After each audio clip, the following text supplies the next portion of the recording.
যে তিনটা পরীক্ষা আমরা অলরেডি শুনেছি, তারপর আরেকটু ডিটেইলিং শুনি। সেটা হচ্ছে প্রথম কি দিতে হয় টেস্ট?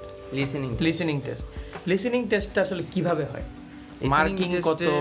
হ্যাঁ, লিসেনিং টেস্টের মার্কিং হচ্ছে 40টা প্রশ্ন থাকবে। 40টার মধ্যে আপনি যতগুলো পারেন ওইটা হচ্ছে চার্ট অনুযায়ী কত পয়েন্ট আপনি পাচ্ছেন। 0 থেকে 9 স্কেলের মধ্যে দিয়ে স্কোর দেওয়া হবে আপনাকে। লিসেনিংয়ে 30 মিনিটস, 2 মিনিট কম বা বেশি হতে পারে। একটা ভয়েস অডিও রেকর্ড চলবে আপনার সামনে, এবং অডিও রেকর্ডে সেকশন থাকবে 4টা। সেকশন 1, 2, 3, 4 পর্যন্ত সেকশন থাকবে, এবং সেকশন অনুযায়ী প্রথমে একটা কনভারসেশন চলবে, তারপরে আরেকটা কনভারসেশন চলবে, তারপরে আরেকটা লেকচার চলবে, এরকম বিভিন্ন ধরনের আলাপ চলবে। ওই আলাপ থেকে প্রশ্ন থাকবে।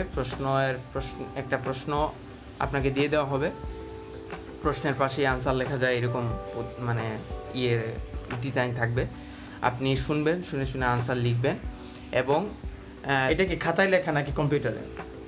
এটা পেপার পেজ দিয়ে খাতায় লেখা, কম্পিউটার পেজ দিয়ে আপনি কম্পিউটারে লিখবেন। ওকে। আর এখানে একটা ব্যাপার আছে, সেটা হচ্ছে পেপার বেসড পরীক্ষার ক্ষেত্রে লিসেনিং টেস্টের যে 30 মিনিটের অডিও, এটা চলা যখন শেষ হবে, আপনি তো শুনে আনসার লিখলেন, প্রশ্নের মধ্যে আনসার লিখলেন, তারপরে আপনাকে মানে এটা কি যে 30 মিনিট চলতেছে এটার মধ্যে আনসার লিখতে হবে? হ্যাঁ, আনসার লিখলেন। আচ্ছা, তারপরে আপনাকে এক্সট্রা আরও 10 মিনিট সময় দেওয়া হবে আপনার আনসার শিটে ট্রান্সফার করার জন্য। আনসার শিটটা আলাদা, ওকে, ওইটাতে ট্রান্সফার করার জন্য আপনাকে 10 মিনিট সময় দেওয়া হচ্ছে। বাট কম্পিউটার বেসের ক্ষেত্রে এই 10 মিনিট আপনি সময় পাচ্ছেন না। কম্পিউটার বেসের ক্ষেত্রে আনসার শুনে যে লিখবেন, 30 মিনিট পর পরীক্ষা অডিও রেকর্ড যখন শেষ হবে, পরীক্ষা যখন শেষ হবে, সাথে সাথে হচ্ছে আপনার আনসার শিটটাও চলে যাবে, মানে আপনি আর আনসারটা এডিট করতে পারছেন না। বুঝতে পেরেছি।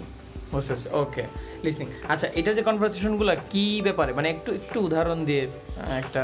প্রথম যে সেকশন 1 এর হয়, এটা হচ্ছে মানে নর্মাল কনভারসেশন। কোনো একটা কেউ হোটেলে রুম বুক করতে গেছে, বা কেউ কোনো প্রতিষ্ঠানে কল দিছে কিছু ইনফরমেশন জানার জন্য, দুজনের কথা হইতেছে, তখন এর মাঝে থেকে একটা প্রশ্ন আসে যে তখন এটা লিখতে হয়। হ্যাঁ।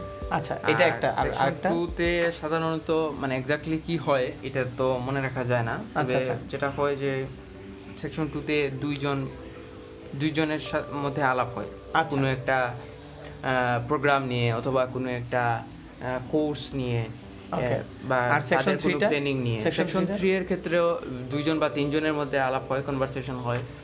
এটা সাধারণত একাডেমিক কোনো টপিক নিয়েই হয়, যে কেউ কোনো একটা অ্যাসাইনমেন্ট করবে বা কোনো একটা রিসার্চ প্রজেক্ট করবে, এইগুলো যা উদাহরণ, আরও বিভিন্ন কিছু থাকতে পারে, যে ওইটা নিয়ে প্ল্যানিং করতেছে ওরা, বা ওইটা কোনো একটা ঘটনা আগে ঘটে গেছে, ওইটা কিভাবে ঘটছে, সবার ভিউজ সবাই বলে যে আমি এরকম ভাবছি, বা আমি এরকম করছি, বা আমি এটা চুজ করছি। ওকে, গট দিস।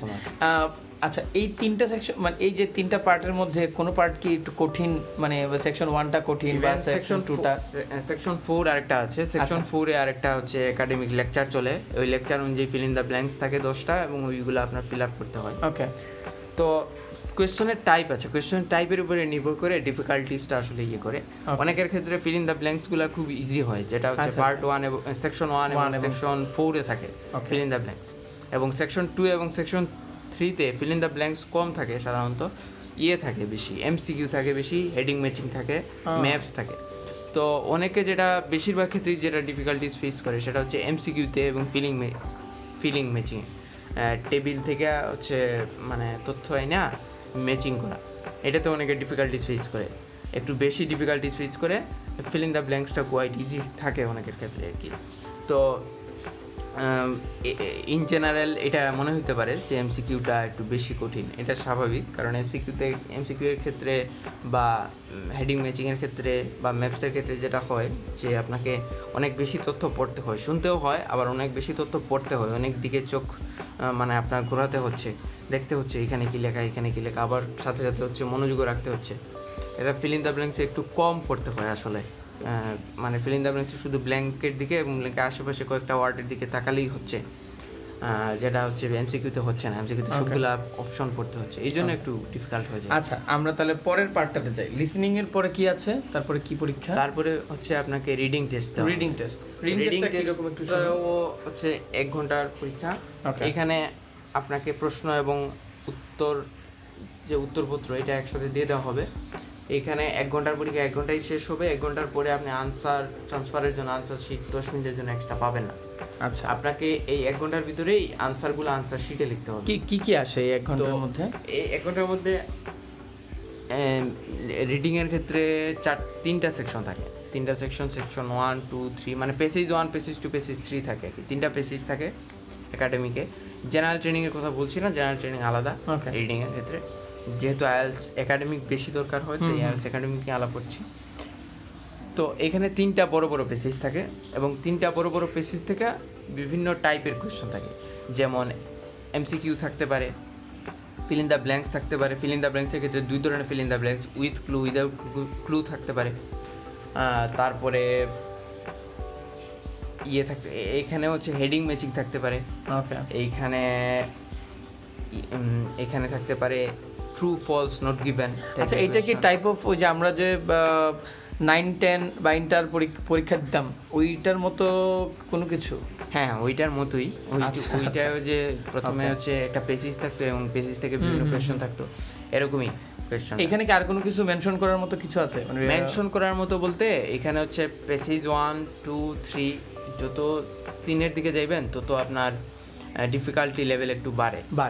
ডিফিকাল্টি লেভেল একটু বাড়ে, যে কারণে। ওকে, আমরা তাহলে রিডিংটা শেষ, তারপর আমরা চলে যাচ্ছি রাইটিং এ। ওকে, রাইটিংটা সম্পর্কে একটু শুনি। রাইটিংয়ে হচ্ছে 1 ঘন্টার পরীক্ষা। 1 ঘন্টা আপনাকে লিখতে হবে। 2টা সেকশন থাকবে এখানে। পার্ট 1-এ থাকবে হচ্ছে একটা মানে 20 মিনিটসের, মানে সাধারণত দিয়ে দেওয়া হয় আর কি, 20 মিনিটস আপনি লিখবেন। 2টা মিলে 1 ঘন্টা। এখন আপনি কোনটা পার্ট 1 কত সময় লিখবেন, পার্ট 2 কত সময় লিখবেন, এটা আপনার উপরে ডিপেন্ড করে আর কি।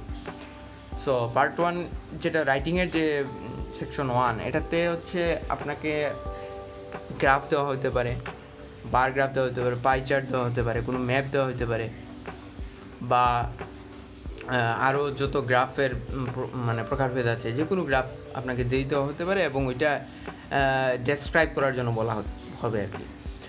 যেটা হচ্ছে অ্যাটলিস্ট 150 ওয়ার্ডস আপনাকে লিখতে হবে, আপনি ডেসক্রাইব করবেন। এটার হচ্ছে কোয়েশ্চন কীভাবে আনসার করবেন, এটার বিস্তর একটা আছে, মানে স্ট্রাকচার কীভাবে কোন স্ট্রাকচার আপনি আসলে ফলো করবেন। যদিও নির্দিষ্ট কোনো স্ট্রাকচার নাই, তাও আনঅফিসিয়ালি কিছু ব্যাপার আছে যে এই ব্যাপারগুলো লিখতে হয়, এই ব্যাপারগুলা এইভাবে শুরু করতে হয়, এইভাবে শেষ করতে হয়, এরকম আর কি ব্যাপার আছে।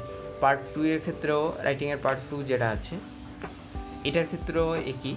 এইখানে কোনো গ্রাফ দেওয়া হবে না, আপনাকে একটা স্টেটমেন্ট দেওয়া হবে এবং এই স্টেটমেন্টের উপরে আপনার ওপিনিয়ন জানতে চাওয়া হবে, যে আপনি এগ্রি করেন নাকি ডিসএগ্রি করেন, বা কজ ইফেক্ট থাকতে পারে। মানে এগ্রি করলে এটার পক্ষে যুক্তি, অ্যাডভান্টেজ ডিসঅ্যাডভান্টেজের থাকতে পারে, অথবা অ্যাডভান্টেজ কি ডিসঅ্যাডভান্টেজের চেয়ে বেশি নাকি ডিসঅ্যাডভান্টেজ বেশি, অ্যাডভান্টেজ কম, এরকম জানতে হইতে পারে।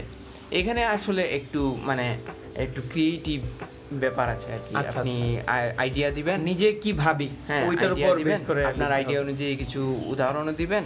উদাহরণ দিয়ে আপনি কি ভাবতেছেন ওইটা আপনি স্ট্রেংথেন করবেন, ওইটা আপনি ক্লিয়ারলি অথবা কনসাইজলি আপনি জানানোর চেষ্টা করবেন যে কেন আপনি এটার পক্ষে, এটার বিপক্ষে, এরকম আর কি। তো এটা হচ্ছে অ্যাটলিস্ট 250 ওয়ার্ডস লিখতে হয়।